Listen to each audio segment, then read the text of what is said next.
Ngayong umaga, nagluto kami dito sa looban ng masarap na merienda. Yan ang simpleng luto ng kamuting kahoy or kung tawagin sa amin ay balinghoy.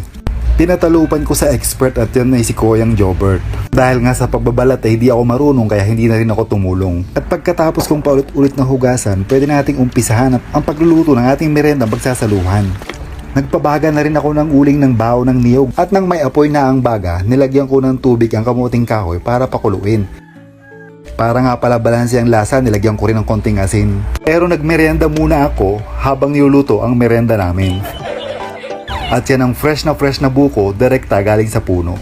At lumipas nga ang 20 minutes, agad ditong kumulo. Kaya habang di pa naluluto, gumawa na ako ng espesyal na sausawan nito. Nagkayod na ako ng niyog na medyo makapal at sariwa. Hinaluan ko ng konting asin bago ilagay ang asukal na pula. Ang sarap ng sausawang ito, siguradong gaganahan ka. At naluto na nga ang aming merenda kaya inahon ko na. Ito ang kamuting kahoy na nilaga. Kasama ko nga pala magmerenda si Tatay Katagay at si Koyang medyo pilay.